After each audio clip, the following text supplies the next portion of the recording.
mangsa kala dawuhing penganten sampun meh badhe kaleksanan.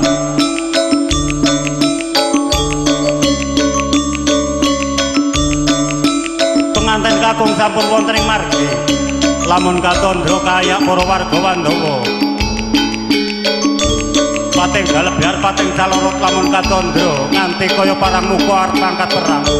Katingal dampyak payung lamun katandra nganti kaya jamur trik tumbak kaya jati ngarang. Lampahing penganten kakung alon nganti kaya muncang kanginan. Sigra kocapa penganten putri sampun medhak saking sasana rinengga. Kaayap arsa mapak panging penganten kakung alon lampahira sir penganten putri.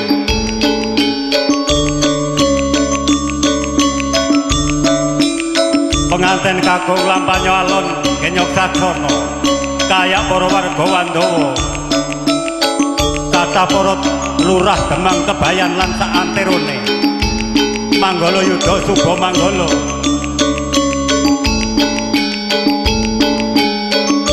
Lan ambekta Sekar Kalpataru Jaya Daru. Angasta Doli Jempana. Pangging penganten katingal rame lamun katandra nganti kaya mina katubrudala. Pating bleber kathah para bini sesepuh ingkang sami langsung bulu bekti marang Sri penganten sekalian. Ing pangangkahe muga-muga isa dadi penganten kang sakinah mawaddah lan warahmah. Alon lampahing penganten kakung dalah penganten putri. Sang saya dangu, sang saya caket, sang saya dangu, sang saya caket. Lampahing penganten kakung dalah penganten putri. Sampun meh dumugi wonten ing regol rinengga. Alon lampahing penganten.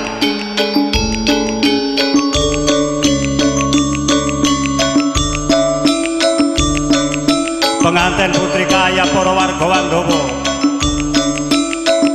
Ugi ambekta Sekal Kalpataru Jaya Daru utawi kembar mayang, kembar padha mayang rasa, wong loro padha rasane.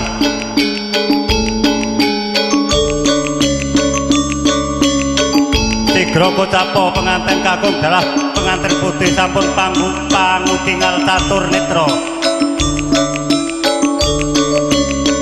Nalika semanten sampun pangutingal catur netra. Pandeng-pandengan penganten kakung dalah penganten putri arsa balang sirih. Penganten kakung aran gondang tutur. Penganten putri aran gondang kasih den balangaken sigra majeng wonten ing papan ingkang kasedyakaken dening Nyai Dukun ingkang sampun kondang kalok Kadana Priya. Nalika semanten den salamaken Sri penganten kakung dalah penganten putri. Lamun katandra nganti kaya widodara lan widodari kayak para widodari sakethi kurang sawiji. Sampun paripurna genya kapanggihaken penganten sigra kasiram tirta wening astanira Sri penganten sekalian. Maksudipun menika den inumi tirta ingkang mijil saking Kendhi Pratala supados wening ing penggalira. Sampun paripurna genya sigra penganten kakung arsa midat tigan tegesipun. Tigan menika datan jaler, datan pawestri. Sigra kapidak penganten kakung ambyar sanalika.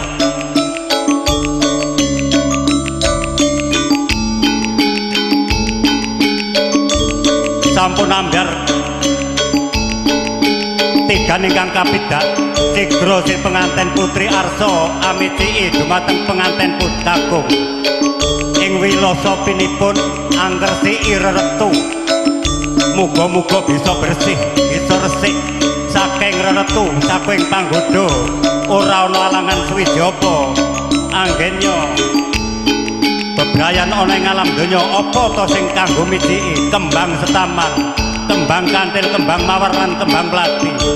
Tegese kembang mawar muga-muga bisa winawar, kembang plati bisa amuwi kebagusan, kembang kantil supaya kemantil-antil ana ing sajroning netra. Sampun paripurna anggenyo amiciki penganten putri ujung dumateng temanten kakung. Sigra sampun paripurna anggenyo ujung dumateng penganten kakung. Ngadeg penganten putri nalika semanten Sekar Kalpataru katukaraken, tukar kembang Kalpataru. Sigra kaubengaken naminipun sinduran, kaubengaken mubeng kanan, mubeng terus, mubeng melu mubeng, ikut putar terus ikut putar.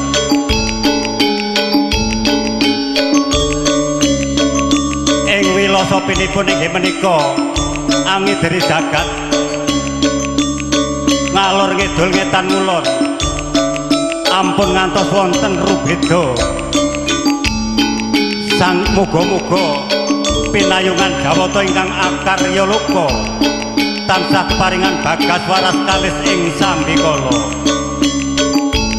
Angubengi jagat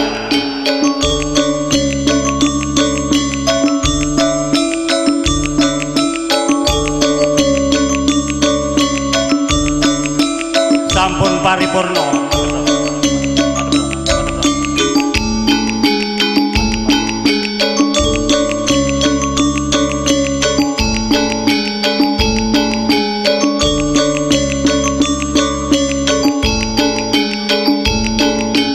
Dumateng Bapak Meswan serta Ibu untuk menggendong pengantin ke pelaminan.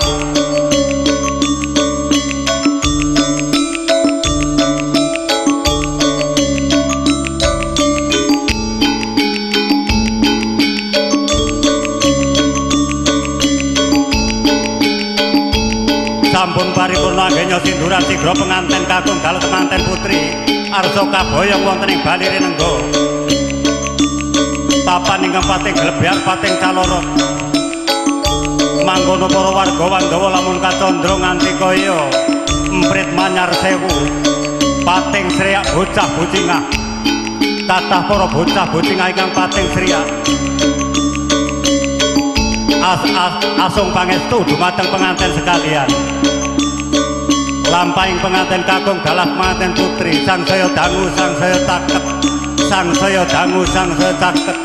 Arsa minggah wonten ing setinggil Binaturata wonten ing balire nenggo.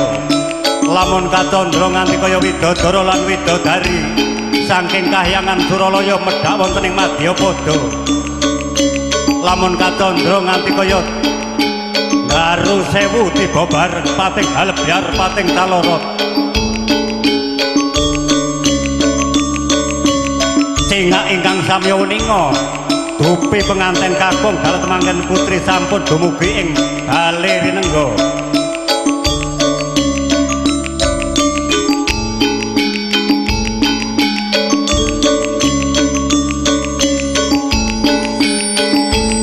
Salajengipun Bapak Ponijan sarta Ibu minggah wonten ing pelaminan wonten ing sebelah mrikinipun sebelah kanan Bapak sarta Ibu.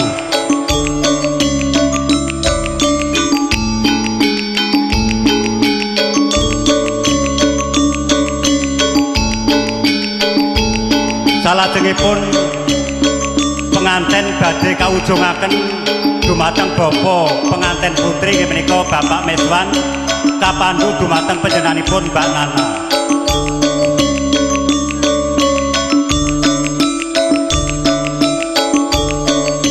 Ujung dumateng pengantin kakung dalah pengantin putri, ujung dumateng ingkang bapa dalah ingkang ibu.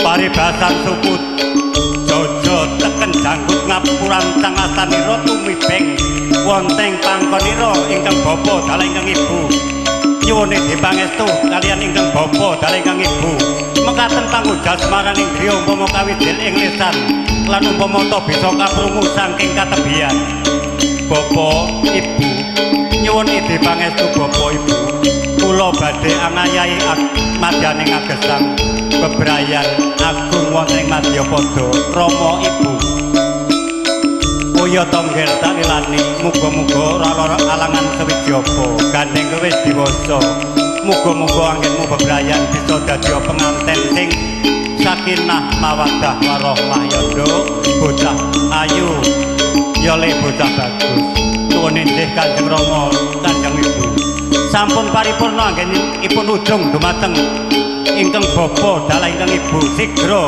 gantian yang bener sitok gelis ingkang munggel kawi ujung dumateng bapa penganten kakung Bapak Ponijan sarwa ibu alon lampahing penganten kapandhut dumateng panjenenganipun Nyai Dukun Mbak Nana ingkang sampun kondhang kaluk-kaluk kadana priya andheku astanira dumawa ing wonten ing pamidanganipun ingkang putra mekaten pangujas maraning griya umpama kawijining leselan umpama ta bisa kaprungu saking katebian Bapak Ibu ingkang putra nyuwun dipangestu Bapak Ibu anggenipun ingkang putra badhe angayahi ages madyaning agesang Bapak Ibu iya ngger tak lelani muga-muga ora ana alangan apa-apa muga-muga dadi penganten sing adem ayem sakinah mawaddah warahmah yandha bocah ayu ya le bocah bagus sampun paripurna ngenya ujung dumateng bapa dalah ingkang ibu sigra penganten kaboyong wonten ing bali rinengga wonten ing kursi rinengga dumateng panjenenganipun Nyai Dukun Mbak Nana kalenggahaken wonten ing kursi rinengga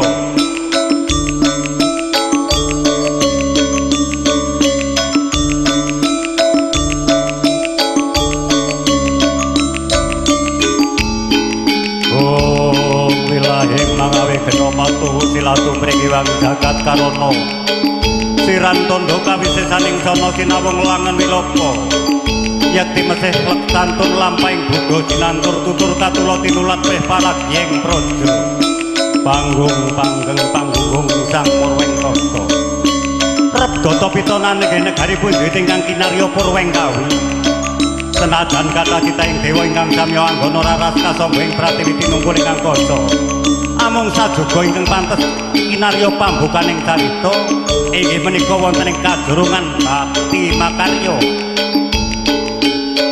negari ingkang panjang apunjung pasir wukir gemari pastata hardala dinawi pasir tegese samudra wukir gunung pranyata papan rakiting negari ngukuraken pagunungan mangiwaken pategilan kapit samudra loya ngajengaken bandaran agung minangka labeting para nakoda mila kathah para sudakar layar ingkang samya elur datan wonten kendhating ngatos kadya ilining tirta Jalantara Sri penganten sampun lenggah wonten ing bali rinengga lelemek kasur babut pramudani pinaripit renda cinawi cinawuran Gandaweda ampri arum katingal ayem tentrem sang Sri penganten sekalian lamun katandra nganti kaya widodara lan widodari nganti kaya Bathara Kumajaya lan Kumaratih ingkang lenggah wonten ing kahyangan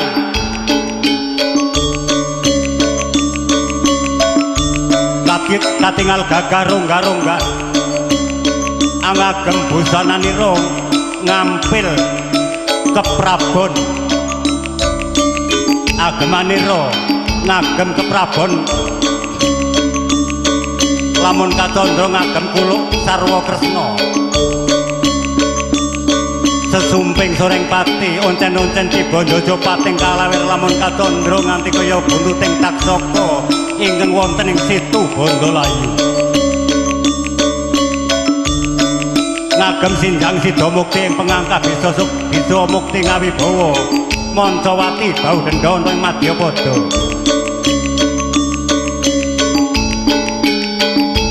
ngagem curiga Kanjeng Kyai Paes penganten deder tinatah tinaturenggo kayu timo kanggelan kumalu trinetep barlian pating galebyar pating calorot lamun kacandra nganti kaya konang nebo paren mangsa kepetengan. Sang penganten kakung lamun kacandra katen gagah ronggah-ronggah kaya jaman Kakrasana nalika semana. Ngagem tlumpah madu katerna bisa nolak lemah sangar kayu angker kayu aeng lemah angker bisa ketolak mergo ngagem tlumpah madu katerna. Senajan papan satu moro satu mati jalma moro keplayu Sri penganten sagung sampun ngagem tlumpah madu katerna mila tawar ingkang den pidak dening Sri penganten sedaya tawar. Lamun kacandra penganten kakung gagah ronggah-ronggah kaya jaman Baladewa nalika semana masih muda kaya Raden Kakrasana. Gantian Kanjeng Winursita Kocapa ingkang munggel kawi gelis ingkang cinarita. Candraning penganten putri ayu kang tanpa cacat. Kalenggahaken wonten ing Baliri Nenggo. Lamun kacandra ngagem kepraboning Prameswari. Ngagem tunduk mentul. Lamun kinarya obah mentul-mentul kaya astane wong ayu kang lagi ngawe-awe. Lamun kacandra ayu kang tanpa cacat umpama kacandra alise katon nanggal sepisan idepe ngala cakra mripate belalak kaya tanggal 10 pipinya nduren sajuring irunge bangir lamun kacandra nganti kaya cantik ing palwa kupinge nganti kaya kuping lawa cecunduk kembang mlati pating kalawer nganti tumubeng jojo. Lamun kacandra pating kalawer nganti kaya buntuting Nagaraja ingkang wonten ing Situ Bandalayu. Dasar ayu kang tanpa cacat lamun kacandra pamidangan nganti kaya trajumas astane Gedhewa Pintang drijine mucukri jonggone mangulan-ulan jaja mungal payudara mandul-mandul payudara iku suwer dalange ora ngerti bangkeane nawon kemit klambine sarwa ireng sarwa cemeng nandhakake tir padha irenge yen wis tir padha senenge mula kelakon bisa lenggah wonten ing Baliri Nenggo bebarengan ngagem sinjang sida mukti ing pengangkah bisa mukti ngawibawa bau denda Mancawati ana ing Madyapada bebrayan ana ing Madyapada. Lamun kacandra ayu kang tanpa cacat sikile gangsir tungkae bunder kaya dinangka kaya jambu wer jebol sikil nganti kaya ndasing ula dumung. Dasar ayu kang tanpa cacat kalenggahaken wonten ing Baliri Nenggo. Lamun kaya kacandra nganti kaya Sang Hyang Pramesti Bathara Guru kaliyan Dewi Uma nalika semana ayem tentrem angin silam lameng rasa sinambi anyawang mak ingkang amara seba. Sri penganten katingal jenjem wonten ing sak lebeting sanubarinira sigra kapunggal semanten candraning penganten kadya ingkang Winursita nggih menika panyuwunan ingkang kagungan griya ngriyuk badhe kaula-ularan musike leren sik Mas.